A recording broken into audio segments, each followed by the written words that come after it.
It was a rainy Thursday evening when I decided to take an Uber home after a long shift at the hospital.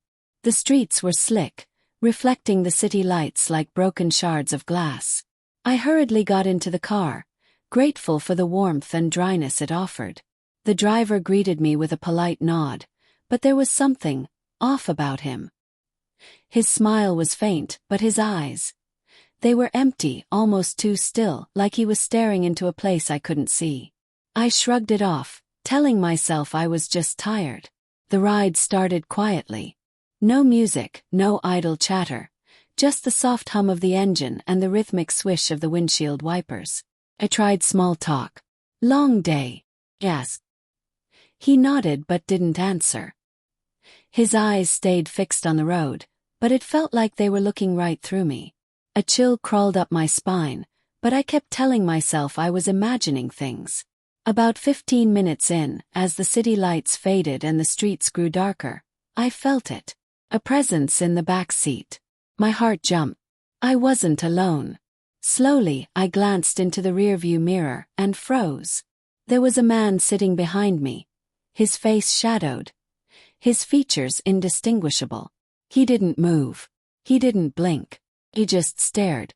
My breath caught and I whispered, "Who's there?" The driver didn't react. Neither did the man in the back.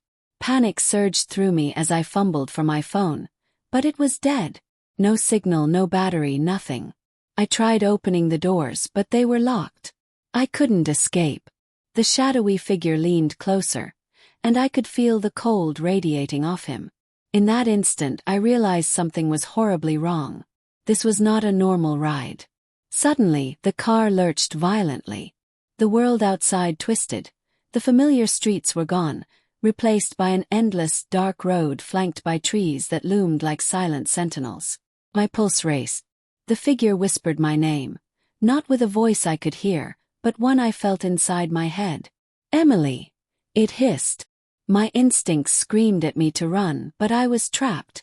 The driver, still silent, turned to look at me in the rearview mirror, and his pupils had stretched unnaturally, swallowing the whites of his eyes. I clawed at the dashboard, pressing buttons, twisting knobs. The car shuddered, and in a blink I was back in my apartment, safe, or so I thought. I slammed the door behind me, trembling. But then, a notification lit up my phone. "Your Uber has arrived." And there on the screen was his name. The same driver. The same car. I dropped my phone as a soft tap echoed from my window. I looked up, and there he was, leaning against the car, smiling that same impossible wide smile.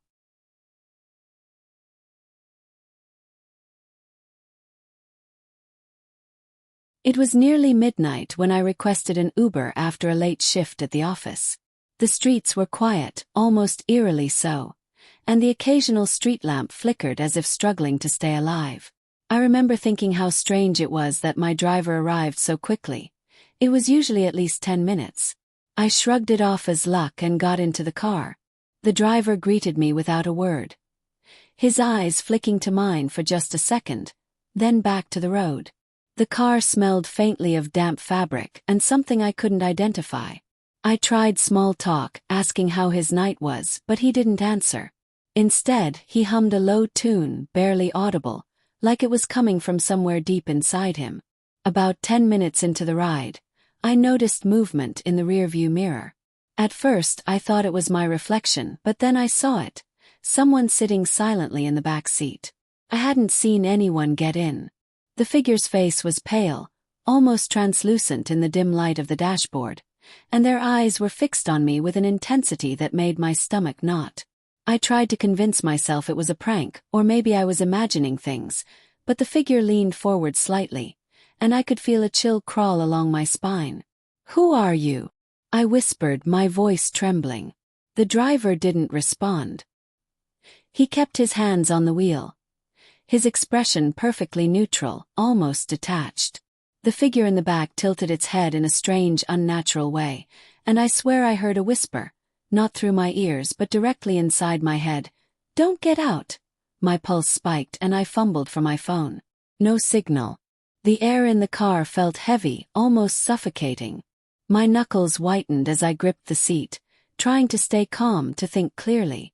Suddenly, the car veered sharply off the main road and into a neighborhood I didn't recognize. The houses were old, abandoned, windows shattered, lawns overgrown. The streetlights were out, leaving us in darkness except for the faint glow of the dashboard. Panic surged through me. "Turn around. Stop the car," I shouted, but the driver only hummed again, the same low, unsettling tune. The figure in the back grew closer, its face inches from mine. I could see its eyes now, black voids that seemed to pull at my very soul.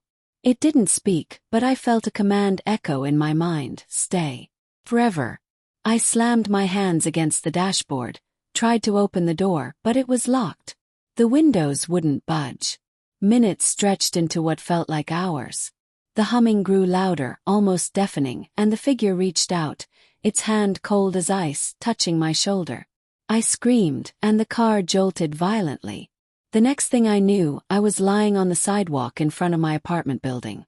The Uber was gone. My phone was in my hand, fully charged and buzzing with notifications as if nothing had happened. I ran inside and locked every door and window. That night I couldn't sleep.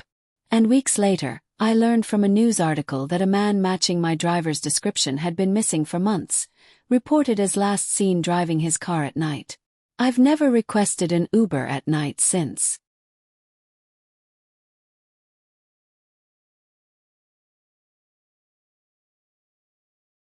It was just past 11 p.m. when I booked an Uber to get home after a late shift at a diner. The night air was crisp and heavy with fog, making the streetlights glow like dim lanterns. I remember thinking how quiet the city was, almost too quiet, as if everyone had vanished. When the car pulled up, I felt a strange chill.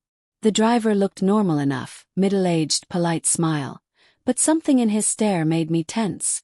I got in and gave him my address. The car smelled faintly of cigarette smoke and something sour like rotting fruit. He didn't say a word, just nodded. The silence inside the car was oppressive, and the occasional honk or distant dog bark felt magnified. I tried chatting about the weather, hoping to ease the tension, but he responded only with grunts. About 10 minutes into the ride, I noticed movement in the passenger seat next to me. I jumped, glancing over, but it was empty. Yet every time I looked again, there was something there, faint, shadowy, like a person cloaked in darkness. I tried to shake off the feeling, telling myself it was exhaustion, that I'd been working 12 hours straight. But the presence didn't disappear. As we left the main roads and entered a dimly lit industrial area, my unease deepened. The streets were deserted, factories looming like silent giants. My phone buzzed in my bag. It was a notification from a friend. "Are you home yet?" I texted back quickly, trying to focus on something normal, but when I glanced at the screen, the message had changed. "We can see you. Don't get out." Froze. My heart pounded in my ears. I looked at the driver, who hadn't glanced at me since the ride began, but now his face was slightly turned toward me, and his smile seemed wider than it should have been. Not human-wide, but stretched, unnatural. My stomach turned as I realized the shadowy figure next to me had shifted closer, and I could feel a cold, icy presence pressing against my shoulder. I tried to open the door, but it wouldn't budge. The windows wouldn't roll down. Panic surged through me. "What do you want?" he yelled. The driver's voice finally broke the silence, low and calm. "Some people aren't meant to go home tonight." Suddenly, the car lurched onto a gravel path, and the headlights illuminated a desolate warehouse. The figure in the passenger seat was gone, but I could sense it behind me, closer than ever. My phone slipped from my hands, and when I picked it up, the screen was black, but then a photo appeared. It was me, sitting in the back seat, but there was someone standing behind me, a dark, faceless shadow. The driver stopped the car, turned and whispered, "This is where it ends." I screamed and tried one last time to escape, but the doors were locked. The figure emerged from the shadows, its long fingers brushing my arm, its presence so cold it burned. Then, with a violent jolt, everything went black. When I woke, I was on the side of the road, car gone, streetlights flickering above. My hands were shaking, my clothes damp with sweat. I ran home and barricaded myself inside. The next day, I read a news story about a missing woman last seen in that industrial area. And I realized with horror that the photo on my phone was still there, showing me alive, but now standing in a shadowed alley behind the driver, staring directly at the camera.